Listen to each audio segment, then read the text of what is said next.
Welcome to Missamma world. ఈరోజు మీరు వినబోతున్న కథ తెలివైన కోడలు. చదువు పూర్తి కాగానే శివరాం జమీందార్ కచేరీలో మంచి ఉద్యోగం సంపాదించాడు. ఆ తర్వాత 6 నెలలకు అందంతో పాటు తెలివితేటలు మంచితనం ఉన్న నీరజను పెళ్లి చేసుకున్నాడు.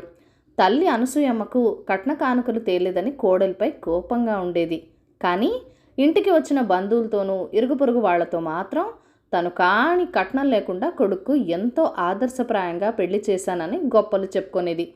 ఒక సంక్రాంతి పండుగకు నీరజ చెల్లెలు గిరిజ అక్కను చూడటానికి వచ్చింది. పండుగకు తన చెల్లెలకి మంచి చీర కొనిపెట్టాలని నీరజ ఆలోచించింది. ఆ సంగతి భర్త శివరాంకు చెప్పింది. శివరాం, అమ్మ సంగతి నీకు తెలుసు కదా, ఇల్లు గుర్లు చేస్తున్నావంటూ తర్వాత నిన్ను సూటిపుటి మాటలు అని తీరుతుంది అన్నాడు. ఆ సాయంత్రం శివరాం కచేరీ నుంచి తిరిగి రాగానే నీరజ అతడికి చీర విషయంలో ఒక ఉపాయం చెప్పింది. శివరాం సరేనని మర్నాటి సాయంత్రం ఇంటికి వచ్చేటప్పుడు ఒక మంచి చీర కొనుక్కొని తెచ్చాడు. ఆ సమయంలో అనసూయమ్మ పక్కింటి కామాక్షమ్మతో మాట్లాడుతున్నది. శివరాం భార్య మరదలతో కలిసి తల్లి దగ్గరికి పోయి, అమ్మా, పండగకు నీకు కొత్త చీర తెచ్చాను. నీరజ పెళ్లిలో తనకు అమ్మ వాళ్ళు పెట్టిన చీరల్లో ఒక కొత్త చీర ఉన్నదట, అది కట్టుకుంటుంది అన్నాడు. అనసూయమ్మ ఏదో అనుభవంతో కామాక్షమ్మ కల్పించుకొని, వదినా, కొడుకంటే ఇలా ఉండాలి, పెళ్ళానికి వాళ్ళ అమ్మ వాళ్ళు ఇచ్చిన చీరతో సరిపెట్టి నీకు మాత్రం కొత్త చీర తెచ్చాడు, ఈ విషయంలో నీ కొడుకు కోడల్ని మెచ్చుకోవాల్సిందే అని శివరాంతో, అదే చేత్తో నీ మరదలు గిరిజకు ఒక చీర తీసుకురాకూడదు అన్నది. ఆ వెంటనే అనసూయమ్మ కామాక్షమ్మ ముందు తన మంచితనం ప్రదర్శించాలనుకుని, గిరిజకు చీర తెమ్మని చెప్దామని మర్చిపోయాను, పండక్కి ఈ చీర గిరిజ కట్టుకుంటుంది అంటూ చీరను గిరిజ చేతికి అందించింది. ఆ విధంగా తమ ఉపాయం పారినందుకు శివరాం, నీరజ చాలా సంతోషించారు. ఈ కథను రచించిన వారు ఎం రాజేశ్వరి గారు. కవి రాయభారం. ఈ కథను రచించిన వారు డాక్టర్ జొన్నలగడ్డ మార్కండేయులు గారు. కాంచనపురాన్ని కాంచనవర్మ అనే రాజు పాలించేవాడు. ఆయన ప్రజలకు ఎలాంటి కష్టనష్టాలు రాకుండా కాపాడుతూ ప్రజారంజకురుడని పేరు తెచ్చుకున్నాడు. అదునెరిగిన ఆయన ప్రవేశపెట్టిన సంస్కరణల వల్ల దేశం సుభిక్షంగా ఉండి ప్రజలంతా ధనధాన్యాలతో తులతూగుతున్నారు. ఒకనాడు కాంచనవర్మ కొలువు తీరి ఉండగా తిమ్మయ్య శెట్టి అనే సుగంధ ద్రవ్యాల వ్యాపారి అక్కడికి వచ్చాడు. అతడు రాజుకు నమస్కరించి, మహారాజా, మీ చల్లని నీడలో మా వర్తకులందరూ ఏ ఒడిదుడుకులు లేకుండా దేశ విదేశాల్లో వర్తక వ్యాపారాలు చేసుకుంటున్నాం. ముఖ్యంగా నేను సుగంధ ద్రవ్యాలు దిగుమతి చేయించుకుంటున్నాను. జ్వావా ద్వీపం నుంచి ఒక విశేషమైన అత్తరు వచ్చింది.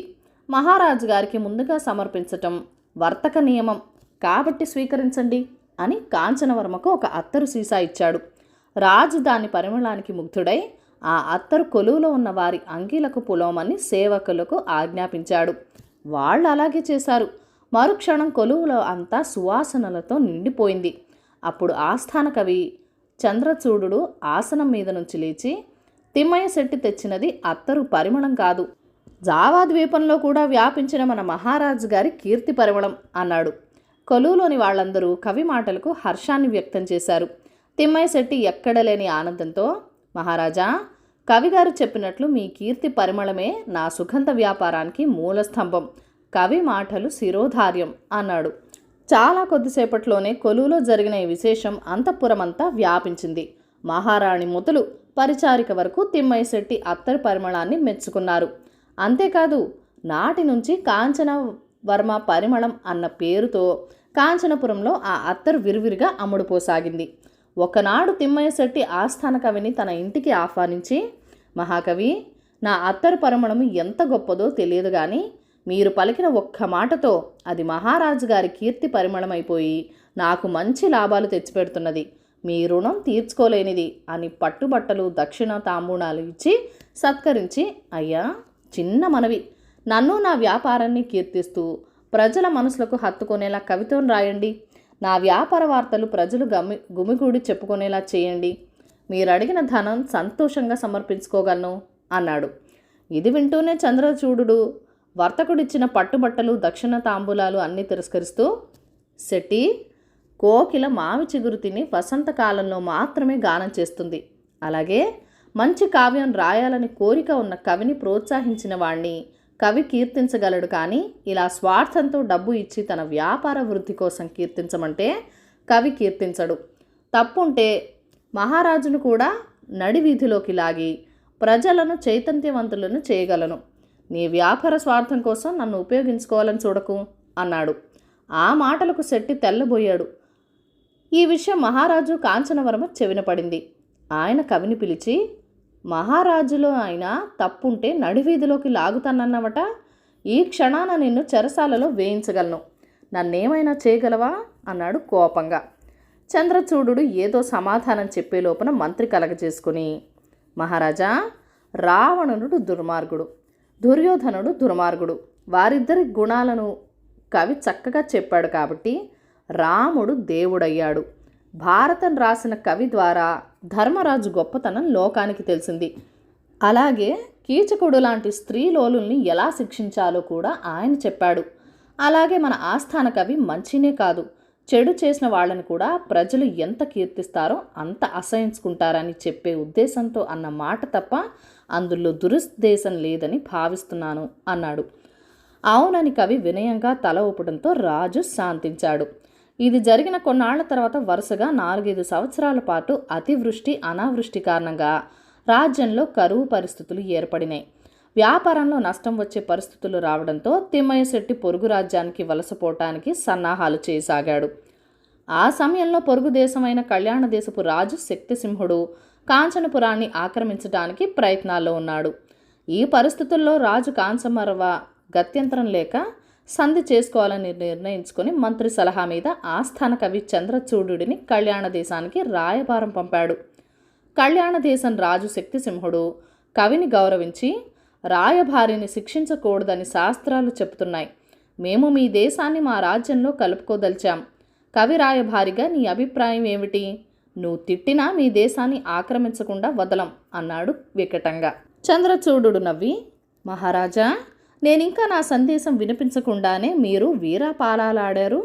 మేము దుర్భర స్థితిలో ఉన్నమాట వాస్తవం. రక్తపాతం లేకుండా లొంగిపోవాలనుకున్నాం. మీ మాటలు విన్నాను. ఇప్పుడు కాంచన దేశ పౌరుడైన నా మాటలు వినండి. తలుపులు తెరిచిన ఇంటి లోపలికి కుక్క దూరితే ఏం చేయగలం? ప్రస్తుతానికి తల వంచిన కుక్కను కొట్టినట్టు మిమ్మల్ని ఏదో ఒకనాడు తరిమి తీరగలమని దేశభక్తులుగా మా మహారాజు మమ్మల్ని పాలించాడు అన్నాడు. శక్తిసింహుడు ఆ మాటలకు కోపగించుకున్నా ఇచ్చిన మాట ప్రకారం రాయభారిగా వచ్చిన కవిని శిక్షించకుండా వదిలివేశాడు. చంద్రచూడు తిరిగి వచ్చి రాజు కాంచనవర్మకు జరిగింది చెప్పాడు. శక్తిసింహుడు ప్రలాపాలకు ఉగ్రుడై కాంచనవర్మ విజయమో వీరస్వర్గమో పోరాడి తీరాలని నిర్ణయించుకున్నాడు. కవి చంద్రచూడు శక్తిసింహుడు ముందు పలికిన దేశభక్తి పూరితమైన పౌరుష వాక్కులు ప్రజలలో దేశభక్తిని రగులుగొల్పాయి. ప్రాణాలు పోయే వరకు రాజుకు అండగా నిలబడతామని వాళ్ళు శపథాలు చేశారు. తిమ్మయ్య శెట్టి ఇతర ప్రాంతాల నుంచి నిత్యావసర వస్తువులు తెప్పించి ప్రజలకు చౌకగా అమ్మసాగాడు.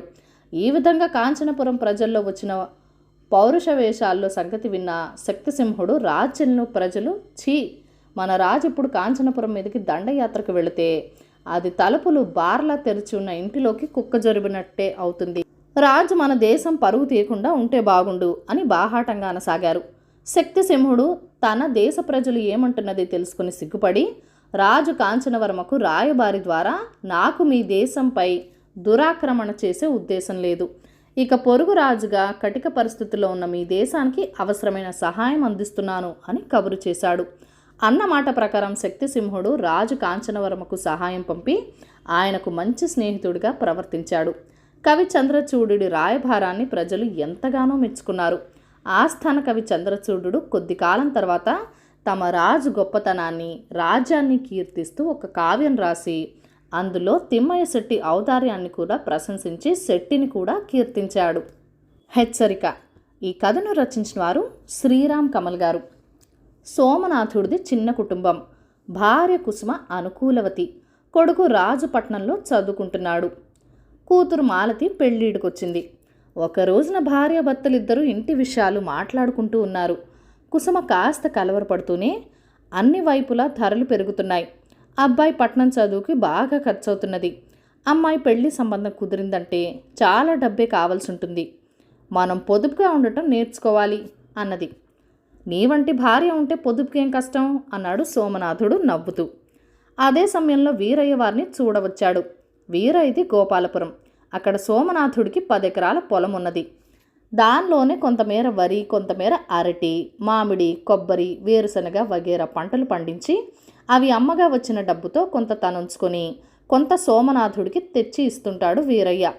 వీరయ్య సోమనాథుడితో, అయ్యా, ఈ ఏడాది మన అదృష్టమే అదృష్టం, పట్టిందల్లా బంగారమైంది. వర్తకులు గత సంవత్సరం పెట్టిన బకాయిలు కూడా తీర్చేశారు. మాసం రోజుల్లో తమకు 5,000 రూపాయలు అదనంగా తెచ్చిస్తాను అని చెప్పాడు. చాలా మంచి కబురు చెప్పా వీరయ్య, ఈరోజు మా ఇంట్లో విందు భోజనం చేసి వెళ్లాల్సిందే అన్నది కుసుమ. లేదమ్మా, అవసరమైన పని మీద ఇక్కడికి వచ్చాను. నా కూతురికి పెళ్లి కుదిరింది. వెంటనే 2,000 రూపాయల బంగారు గొలుసు ఒకటి చేయించాలి. నెల రోజుల్లో మీకు మీ డబ్బు ఇచ్చేటప్పుడు నా బాకీ కూడా తీర్చేస్తాను.